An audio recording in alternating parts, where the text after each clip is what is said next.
We had a big thunderstorm here yesterday afternoon, and it's post-frontal conditions, cooled off a little bit. There's not much breeze. It's going to be a tough condition, but I think we'll catch a few.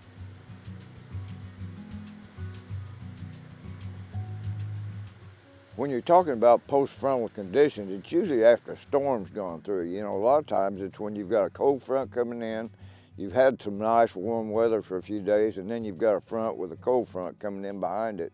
And that seems to turn the fish off and makes it harder to catch them. And so that's why I like to use these finesse type techniques because I can keep catching fish that way. A lot of times the power methods don't work as well in a post-front situation. There's one. You a puller?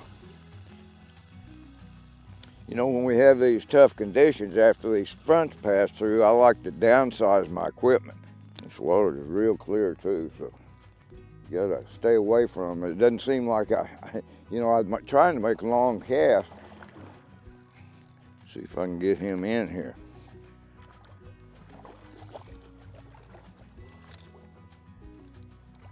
Be still.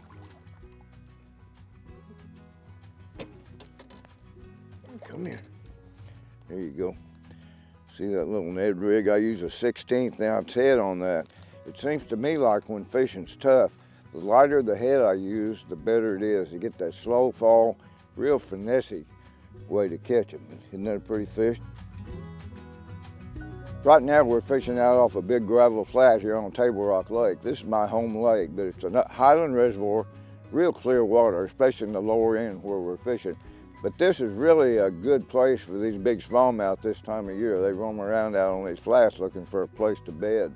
And there's a lot of shad in the area too, lots of bait. So it's just a good scenario to catch quality fish. I'm gonna idle across this cove to another little flat bank over here and try it real quick. What I'm trying to do, I haven't fished here in about a week, but I'm just trying to determine exactly the type of depths and they're certainly not going to be real shallow. When the water here, you can almost see 10 feet deep in it. So I think a lot of these fish will hang right outside that area where you can see the bottom. And then they'll be down 15, 17, 18 feet, especially the bigger ones.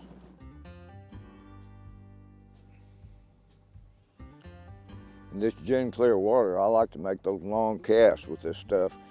Just let it go to the bottom on slack line. Once in a while, one will hit it on the fall. I kind of watch my line.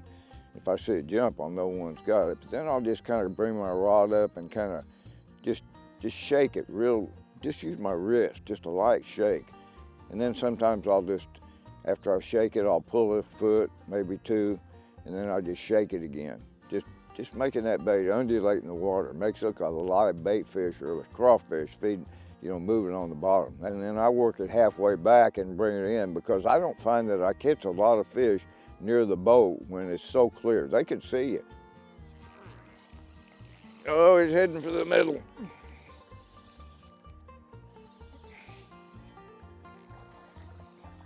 Spotted bass.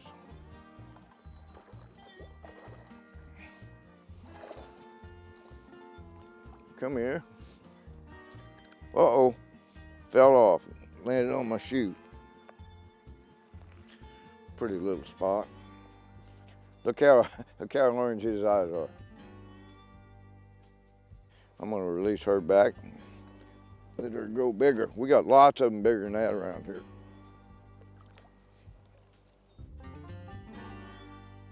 Right now we've got a springtime situation here, but if I was fishing in the wintertime, it'd be the same kind of deal.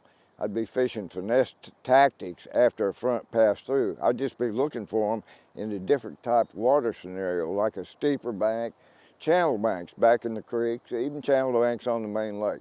Something deeper, because that's where they're going to be in the wintertime. So now, this time of year, we look for them on the flatter stuff. In the winter, it'd be on deeper stuff. And techniques like this are not as prominent in the summertime, because the water temperature doesn't change and fish are more active and aggressive in the summer, even after front pass through. And kind of in the fall too. Fall's a tough time though. Fish are usually deep in transition and they're just harder to catch. Don't use as many finesse tactics at that time of the year, but winter and spring, finesse is great. That's on a shaky hit. 6-inch green pumpkin worm. Nice smallmouth.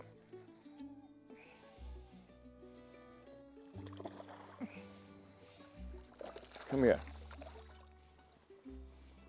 Pretty little fish. I fish this worm on I've got it on a 3/16 ounce head right now because I'm only fishing, you know, whoops, come here, come on. 10 to 15 foot deep, mostly, or 15, around 15 foot, so you don't need a real heavy head. I like that 3/16. I can throw it on this little bait caster with 10-pound test line. I really like to use that for a shaky head a lot of times. This is that Bass Pro Shop Platinum Series rod. It's a 6'9" medium heavy rod with a platinum reel, and I'm using 10-pound test fluorocarbon. And I can throw it a long ways, and it's a comfortable rod for me to fish. A lot of times, you know, I fish some bigger rods, but I like these little light rods. It's plenty powerful. I can get a good hook set, and I can land those fish with it. I'm holding my boat about 20, 22 feet and casting in, and I think most of my bites are coming about 15. It seems to be pretty good. I'm gonna try some slightly shallower stuff, and if I see them on my live scope out a little deeper, I'll try that too. But so far, it seems like that 15-foot depth zone has been the best. I got that one. I wonder what this is. He's a hard puller, I know that.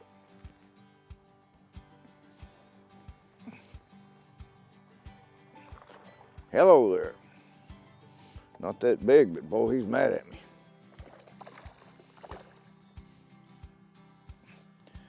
That's on that Fin-Eke worm. Well, they like that thing. It's soft and they really like to bite it.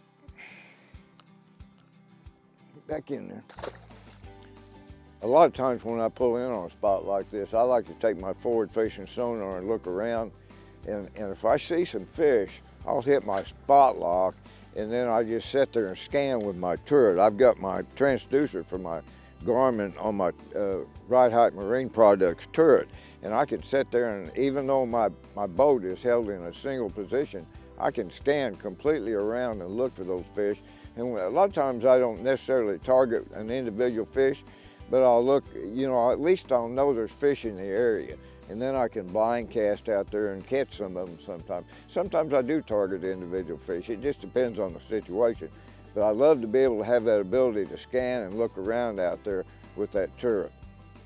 These fish that we're fishing for today are not suspended. They're feeding pretty close to the bottom, and that's why they're down there rooting around in these rocks and looking for crawfish. There's lots of crawfish. A lot of times you can go along and you can look at the bank and tell exactly what you've got out in there, unless it's just an unusual situation. You've got the same type gravel and rock. And I'm looking for these areas that have a good combination of that, have some fine gravel and also have some larger chunk rock, you know, or an old friend of mine used to call it softball sized rock. I'm gonna show you 4 baits that I really like when fishing's tough. You know, of course, one of them's a Ned rig. I'll be catching quite a few fish on that bait today, but I've been fishing that Ned rig for years and years. It's just a Z-Man TRD, and I use a little ball head that I like with a weed guard on it, so you're not hung up very much, and I still get good hook sets with that thing. Probably my favorite overall is green pumpkin in most colored water situations, but today in this clear water, it seems like they want something with a little red in it. The other one is a Z-Man hula stick. And it's the same, basically the same color, rigging it the same way with a 1/16 ounce jig head. And it falls slow. You can make it just kind of undulate along the bottom, shake it, move it, swim it. Those boy, bass love that thing when fishing's tough. Here's a bait that's kind of unique. This is a Zoom Fish Doctor. And I've been fishing this thing on a jig head. This is on a 3/16 ounce jig head. But I just Texas rigged that thing on that jig head, and that Fish Doctor, that's a great finesse bait. But when I want to fish a shaky head, this Bass Pro Fin-Eke worm is just tremendous. It's real soft and just got wonderful action. I rig it on a jig head with the keeper on it and then texpose that hook so I get a good hook set. But that's a great worm when you're wanting to do a shaky head worm right there. Those are 4 baits that I really like to use, and I catch lots of bass on them. So get out your light rods and reels and give it a try. I think you'll catch some bass. Just Kind of dragging that along, one grabbed it.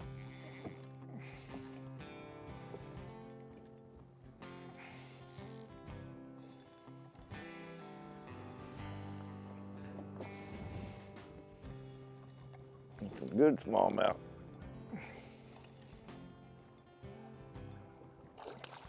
I'm gonna come back here and get him.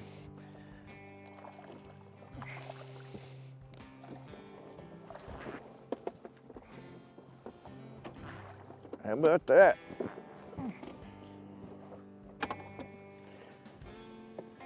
Boy, it's a nice fish. I tell you what, that fish has got some age on it. It's got a lot of little places where it's spawned many times before and been around the block, beating around on stuff. Nice bass, though.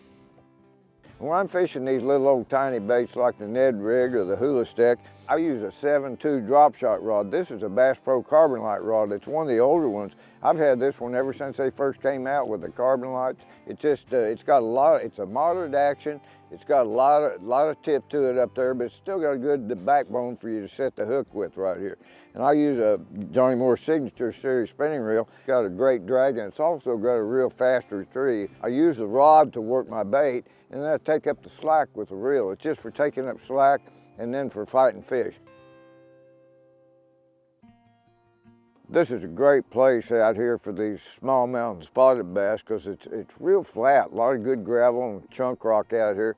And it comes out real flat for a long time, and then it gets out here into about 20 foot, and bang, it drops off deep all along this outside point.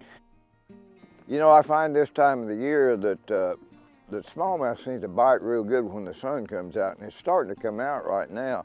If you get it with the wind, it's definitely going to help the fishing. When the water's this clear, it breaks up that surface, and those fish are more apt to feed and easier to get your bait. He hit her way out at the end of my cast. I mean, he's got some weight. Coming up.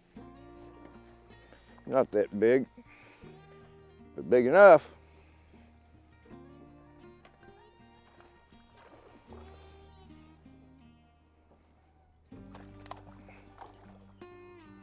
Those smallmouths just do not want to quit. Remember, folks, next time you're faced with a post-frontal condition and fishing gets tough, downsize your tackle. Use some small baits, fish real slow, find the right depth, and you'll still catch some fish.